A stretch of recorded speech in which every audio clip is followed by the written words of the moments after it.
있습니다. 그렇지만 맥주 감사주의를 통하여서 맥주 감사절에 담겨져 있는 그 신앙은 우리가 지켜야 합니다. 그 신앙이 무엇이냐면 하나님께 감사하는 신앙입니다. 6월까지 우리들이 결실한 것은 보리는 아니지만 우리들은 삶의 현장에서 일하고 땀 흘렸고 수고하여서 그 일에 대한 결실을 가지고 있습니다. 바로 그 결실에 대하여 하나님께 감사를 표현하는 것이 바로 맥주 감사주일의 의미입니다. 성도 여러분, 여기까지 우리 하나님께서 나를 인도하시고 우리 가정을 보호하시고 우리 모든 우리 필그림의 성도들을 여기까지 은혜 주신 것을 생각하며 하나님께 마음과 뜻과 정성을 다해서 하나님 앞에 감사하는 성도들이 다 되시기를 주님의 이름으로 축원합니다. 7월 첫 주에 맥주 감사 주일을 우리 모두가 맞이하면서 우리들은 하나님 앞에 정성을 다하여 감사하는 동시에 지난 6개월 동안 우리들의 삶은 어떠한 삶이었는가를 되돌아보아야 합니다. 오늘은 전반기를 마치고 후반기를 시작하는 7월의 첫 주이기 때문에 그렇습니다.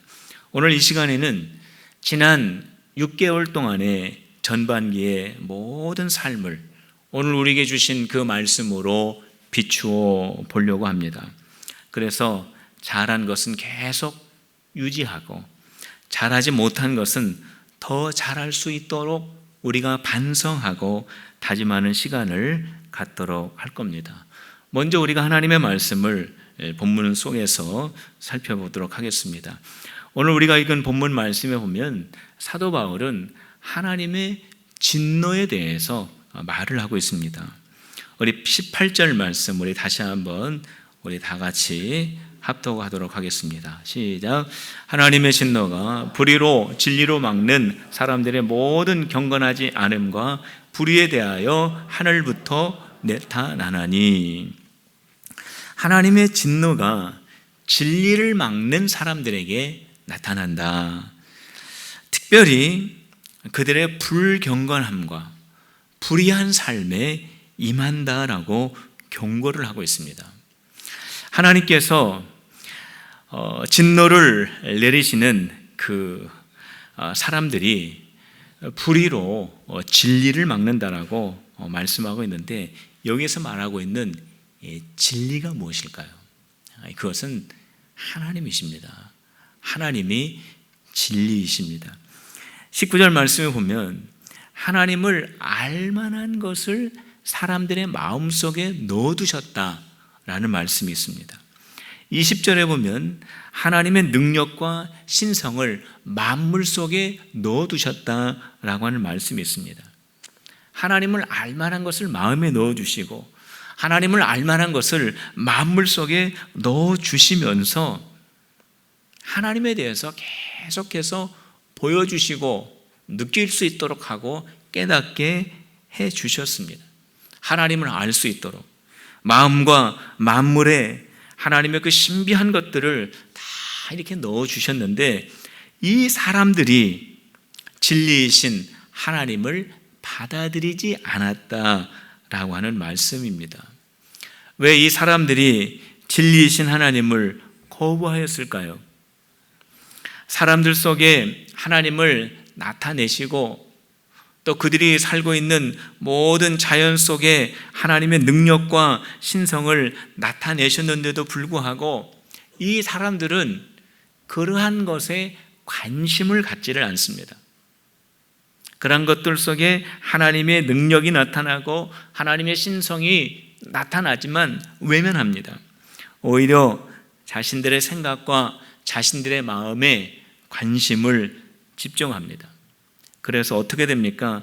그들 마음속에 그리고 그들의 모든 삶 가운데 나타난 하나님의 능력과 하나님의 신성을 보지 못하고 결국 진리이신 하나님을 인정하지 못하게 됩니다. 성도 여러분, 19절 말씀에 보면 하나님을 알만한 것을 그 사람들의 마음속에 넣어두었다라고 했습니다. 그런데 이 사람들이 누구냐 하면은 하나님을 모르는 사람들입니다. 로마에 있는 그리스도인들이 아닙니다. 예수님을 믿은 유대인도 아닙니다. 예수님을 영접한 이방인도 아닙니다. 예수님을 믿지 않는 사람들입니다. 바로 하나님과 관계없는 바로 그 사람들의 마음속에조차 하나님께서 그들의 마음속에 하나님을 알 수 있는 것을 넣어두었다라는 거예요. 철학자들은 사람의 마음속에 하나님을 알 수 있도록 하는 것이 양심이라고 했습니다.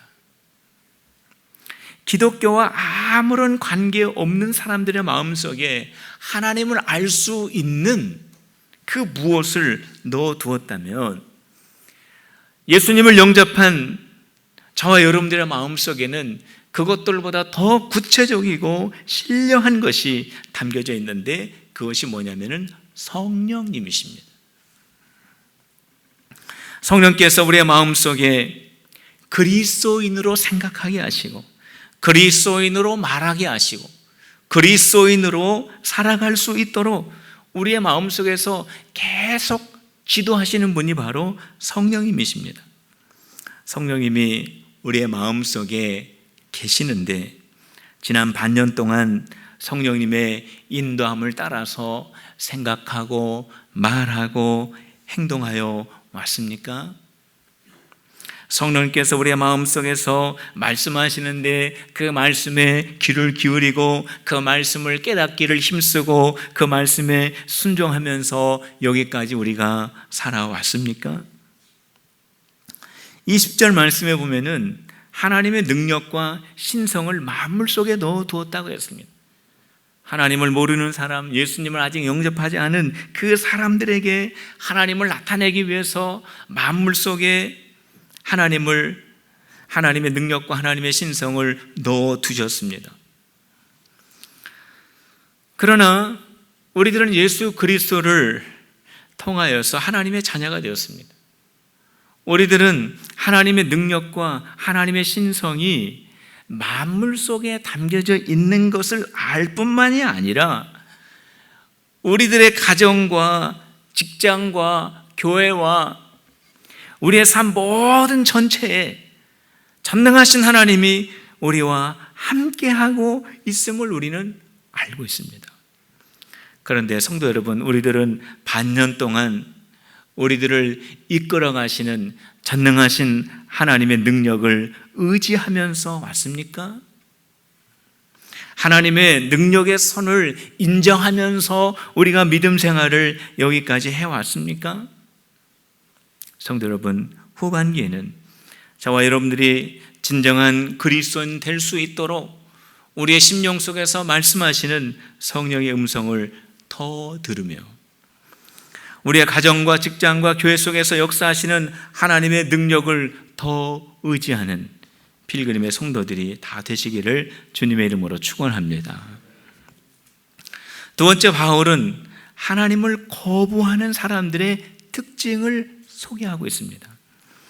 21절 말씀을 우리가 함께 봉독하도록 하겠습니다. 우리 21절 다 같이 합독합시다.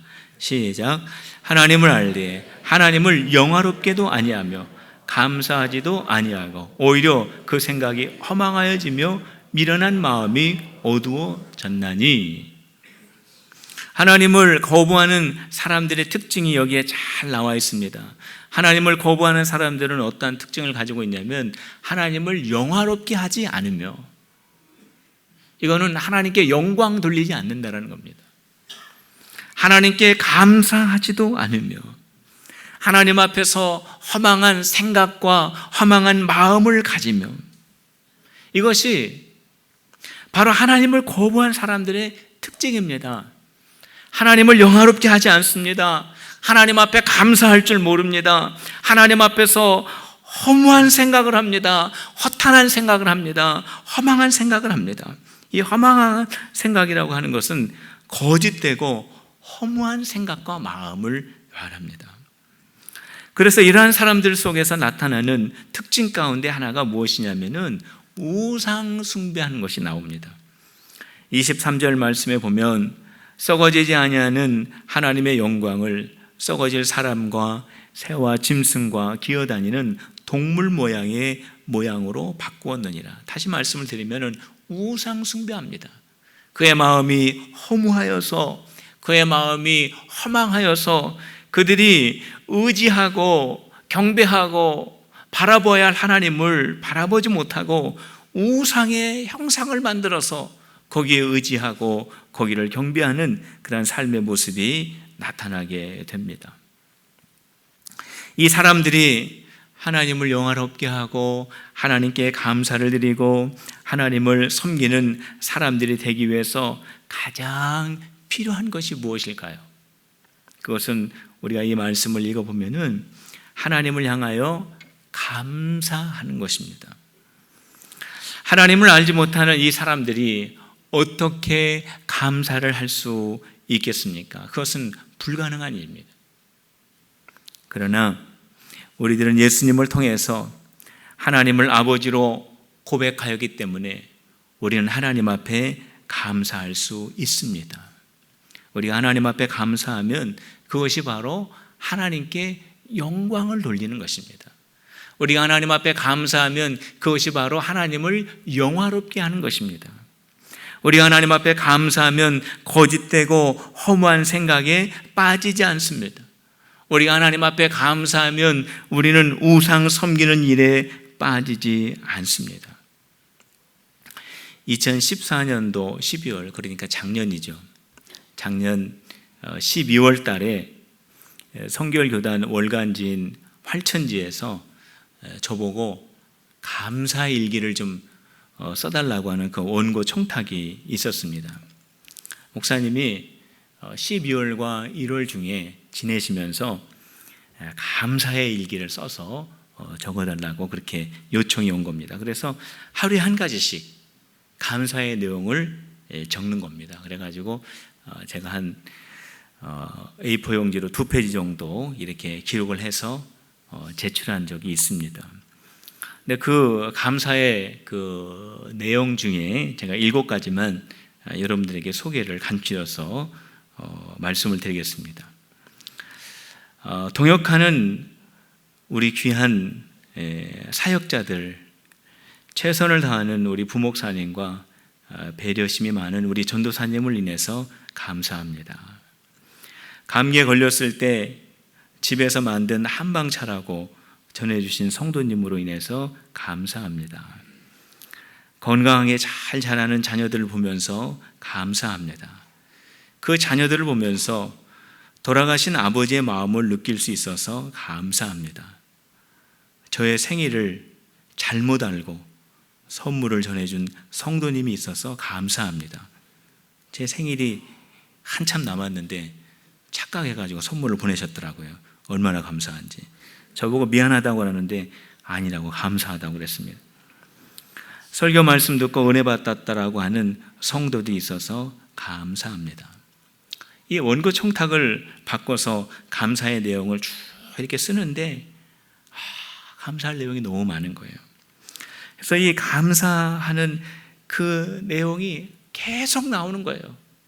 참 12월 달 바빴습니다. 사무총회 준비하고 하느라고 바빴는데 생각하면 생각할수록 감사할 것이 많고 감사할 것이 많으니까 너무 행복한 거예요.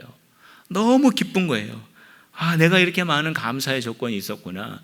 내가 이렇게 많은 감사로 인해서 하나님의 축복을 받고 있구나.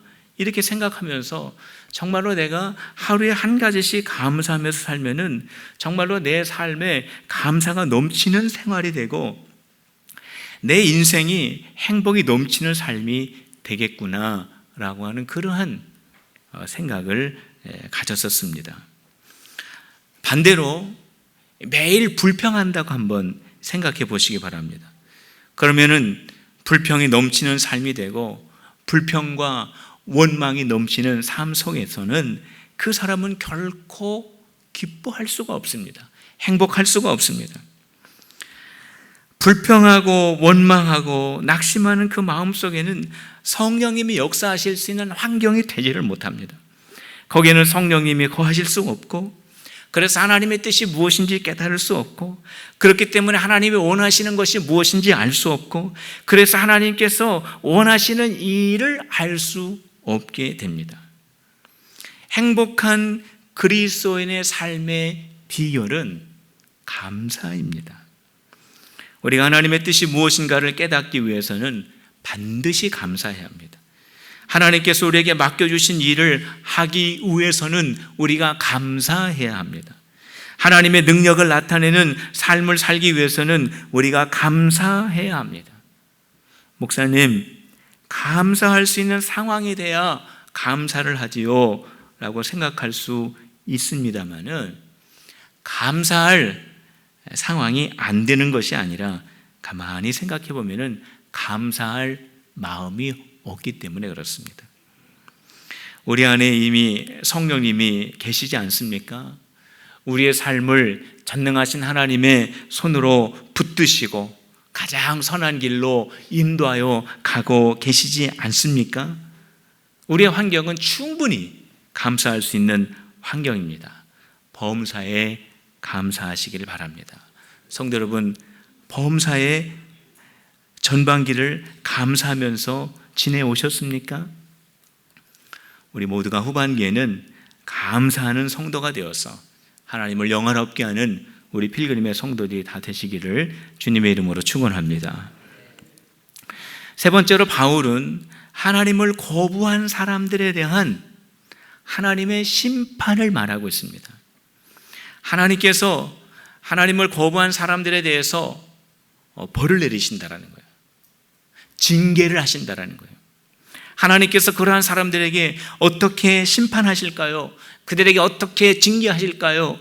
그들에게 어떻게 심판의 모습을 나타내실까요? 오늘 우리가 읽은 본문을 보면은 하나님의 심판은 우리가 생각하는 것하고 많이 다른 모습을 우리에게 보여줍니다. 하나님의 심판은 어떠한 심판이냐? 내버려 두는 심판입니다. 내버려도 내 마음대로 하고 내가 죄를 짓고 내가 원하는 대로 마음대로 해도, 하나님을 거부해도, 하나님이 내버려도 신난다, 좋다, 다행이다. 오늘 본문 말씀을 보면 이게 얼마나 무서운 심판인가를 우리가 알게 됩니다. 우리 24절 말씀 우리 같이 읽어봅시다. 우리 24절입니다. 시작. 그러므로 하나님께서 그들을 마음의 정욕대로 도려둠에 내버려 두사 그들의 몸을 서로 욕되게 하게 하셨으니, 그들의 마음의 정욕대로, 더러운 대로 그냥 내버려 둔다라는 거예요. 더러운 마음을 가지고 있는 그대로 내버려 둬가지고 결국 그들의 몸이 더럽게 되도록 놔둔다라는 거예요. 얼마나 무서운 심판입니까? 26절입니다. 우리 같이 읽어봅시다. 시작. 이 때문에 하나님께서 그들을 부끄러운 욕심에 내버려 두셨으니 곧 그들이 여자들도 순리대로 쓸 것을 바꾸어 영리로 쓰며. 부끄러운 욕심, 이거는 뭡니까? 잘못된 관계를 말합니다. 남녀 간의 관계. 오늘 우리 세계적으로, 그리고 우리나라에서도 지금 동성애의 그러한 주제 때문에 큰 기독교의 이슈가 되고 있습니다. 부끄러운 욕심, 남자가 남자에게 음욕을 품는 이 부끄러운 욕심을 그대로 내버려 둔다는 거예요. 그래서 결국은 그들의 몸이 남자든 여자든 다 부정한 몸이 되도록 놔두는 하나님의 심판입니다. 28절 말씀입니다. 우리 같이 읽어봅시다. 시작. 또한 그들이 마음에 하나님 두기를 싫어하며 하나님께서 그들을 그 상실한 마음대로 내버려 두사 합당하지 못한 일을 하게 하셨으니. 합당하지 않은 그 마음에 하나님 두기를 싫어하는 그 마음을 내버려 두는 겁니다. 그래서 그 마음 속에서 잘못된 것들이 생겨나고, 잘못된 것들이 계획되고, 잘못된 것들이 그들의 삶을 지배하도록 내버려 두는 겁니다. 결국 어떻게 됩니까? 스스로 죽는 심판입니다. 무서운 심판입니다. 하나님이 관계하지 않고 내가 어떻게 하든 하나님이 나를 그냥 놔두는, 그래서 내가 자유롭고 내가 좋고 그러한 것이 아니고, 자기가 죽어가는 줄도 모르고 죽어가는 무서운 하나님의 심판입니다. 성도 여러분, 하나님이 원하시지 않는 것을 할 때에 하나님께서 여러 가지 방법으로 사인을 주시고, 하나님께서 막아주시고, 하나님께서 책망하시고, 하나님께서 말씀을 주실 때, 그건 하나님의 사랑입니다. 그건 하나님의 은혜예요. 하나님이 나를 사랑하시고, 하나님이 나를 포기하지 아니하시고, 하나님이 나를 붙잡고 계시고, 하나님이 나를 구원하시고자 원하는 하나님의 은총입니다. 이거를 깨닫는 것이 지혜입니다. 왜 이 사람들이 이 무서운 하나님의 심판을 받게 됐습니까? 왜 하나님이 이들을 그냥 내버려 뒀습니까? 이런 무섭고 더러운 죄에 왜 하나님이 그들을 그냥 내버려 뒀습니까? 그들의 마음 때문에 그렇습니다. 24절에 보면은 그들의 마음은 정욕대로 행하였고, 26절에 보면 부끄러운 정욕의 욕심에 그들의 마음이 가득하였고, 28절에 보면은 그들의 마음속에 하나님을 두기를 싫어하는 마음으로 가득하였다라는 거예요. 마음의 문제입니다. 그 사람들의 마음속에 정욕과 욕심과 하나님을 거부하는 마음으로 가득했어요. 다시 말하면 그들의 마음속에는 자기 자신들로 가득한 마음이었다라는 거예요. 이게 문제입니다. 성도 여러분, 반년 동안 우리들의 마음속에는 무엇이 가득하였습니까? 내 자신이 가득하지는 않았습니까? 내 마음의 주인이 내가 되고, 내 마음의 기준이 내가 되고, 내 마음대로, 내 뜻대로, 내 방법대로, 내가 원하는 대로, 그러한 마음은 아니었습니까? 우리는 그리스도인인데, 우리는 하나님의 백성인데, 우리의 마음에는 성령님이 계시는데, 우리들이 내 마음대로 해서는 안 됩니다. 우리는 내 뜻대로 해서는 안 됩니다. 내가 원하는 대로 해서는 안 됩니다. 그거는 그리스도인이 아닙니다. 그거는 하나님의 백성이 아닙니다. 그거는 성령의 사람이 아닙니다. 우리 후반부에는 우리들의 마음속에 성령으로 충만한 필그림의 성도들이 다 되시기를 주님의 이름으로 축원합니다. 그래서 더 예수님처럼 우리는 살고, 우리는 더 하나님의 말씀대로 살고, 우리는 더 성령의 인도함을 따라 살아가는 우리 필그림의 성도들이 다 되시기를 주님의 이름으로 축원합니다. 맥주 감사 주일을 맞이하면서 우리 하나님 앞에 감사하고, 동시에 오늘 우리에게 주신 이 귀한 말씀을 통해서 우리의 삶을 잘 조명해 보시기를 바랍니다. 우리가 거울 앞에 섰을 때 우리의 흐트러진 모습을 고치는 순간 우리는 단정하게 되고 아름답게 되고 안정된 모습을 가질 수 있습니다. 지난 반년 속에 하나님께서 우리에게 주시는 기쁨도 많이 있었지만, 우리의 연약함 때문에, 우리의 무지 때문에 우리 스스로가 어려워하는 부분들도 분명히 있지 않았습니까? 그러나 그러한 과정들을 통하여서 우리가 발견한 것이 한 가지 있습니다. 그것은 뭐냐면, 우리가 여전히 연약하구나. 우리가 여전히 하나님을 의지할 수밖에 없는 연약한 하나님의 백성들이구나. 그것을 우리는 깨닫게 됩니다. 이 연약함 때문에 우리가 낙심하고 슬퍼하고 주저앉고 포기해서는 안 됩니다. 우리의 이 연약함을 발견하였다면 우리의 이 연약함을 인정하고, 우리 모든 성도들이 서로 붙들어주고 우리가 하나님을 더욱 의지해야 합니다. 성도 여러분, 오늘 이 시간 이후부터 능력의 하나님을 더 의지합시다. 어떠한 상황 속에서도 불평과 불만의 말을 중단하고 감사만 합시다. 마음이 하나님을 향한 열정만 가집시다. 이 외의 모든 것은 생각도 하지 말고 말도 하지 말고 쳐다도 보지 맙시다. 오직 하나님만 바라보고 하나님께 감사하고 하나님에 대한 열정만 갖는 우리 필그림이 되시기를 주님의 이름으로 축원합니다. 우리 한번 따라해 봅시다. 하나님만 바라봅시다. 감사만 합시다. 하나님만 사랑합시다. 할렐루야. 그러면은 우리 2015년도 후반기에는 우리가 새 마음으로, 우리 필그림교가 새로운 모습으로 하나님께서 우리에게 맡겨주신 그 귀한 비전을 향해서 넉넉하게 나아갈 수 있습니다. 이 필그림의 새로운 역사에 우리가 모두 새 마음이 되어서 함께 동참하는 필그림의 성도들이 되시기를 주님의 이름으로 축복합니다.